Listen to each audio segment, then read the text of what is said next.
স্বাগত জানাচ্ছি স্টার নিউজে। এই মুহূর্তে আপনাদের সাথে যুক্ত হচ্ছি ফেনীর মুক্তবাজার এলাকা থেকে।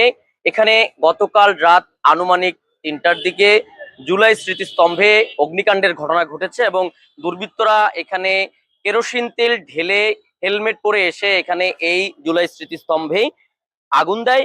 আগুনের ফলে স্মৃতিস্তম্ভটি আংশিক ক্ষতিগ্রস্ত হয়। নিচে দুপাশে আমরা দেখেছি এখানে কালো হয়ে গিয়েছে এবং ঘটনাস্থলে ছুটে এসেছে ফেনী জেলার police super Habibur Rahman, model থানার ভারপ্রাপ্ত কর্মকর্তা শামসুজ্জামান।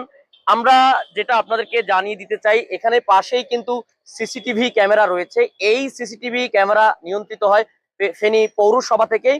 সিসিটিভি ক্যামেরা পর্যবেক্ষণ করলেই এখানে গতকাল রাতে যারা আগুন দিয়েছে, যারা এই অগ্নিকাণ্ডের সাথে সম্পৃক্ত রয়েছে, তাদেরকে কিন্তু খুব সহজেই পুলিশ গ্রেপ্তার করতে পারবে। এবং এই যে সিসিটিভি ক্যামেরার যে ফুটেজ, সেটি পর্যালোচনা করছে পুলিশ, এমনটা আমাদেরকে জানিয়েছে পুলিশ সুপার হাবিবুর রহমান। তিনি এখানে উপস্থিত হয়েছে। এখান থেকে মডেল থানার দূরত্ব 1 থেকে 150 গজ।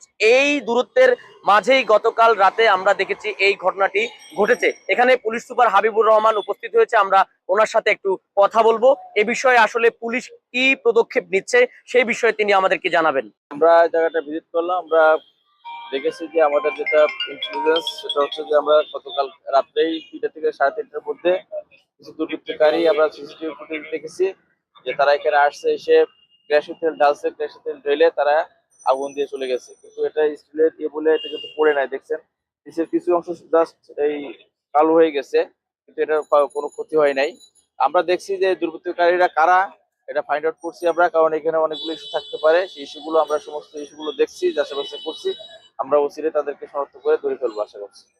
এই ঘটনায় কোনো মামলা হবে কিনা? অবশ্যই আমরা আইনগত ব্যবস্থা নেবো। এই ঘটনা অবশ্যই মামলা হবে এবং মামলা পরিপ্রেক্ষিতে যে সমস্ত দুষ্কৃতকারীরা এই ঘটনাটা ঘটিয়েছে তাদের আমরা আইনের আওতায় শক্ত ব্যবস্থাপনা এবং শক্ত ব্যবস্থা গ্রহণ করবো তাদের বিরুদ্ধে। আমরা কথা বলছিলাম ফেনী জেলার পুলিশ সুপার হাবিবুর রহমানের সাথে।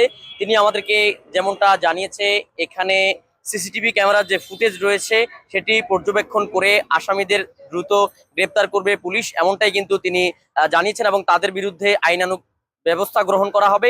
এছাড়াও এখানকার যারা স্থানীয় ব্যবসায়ী রয়েছে, যারা জুলাই যোদ্ধা রয়েছে, তাদের সাথেও আমরা কথা বলেছিলাম।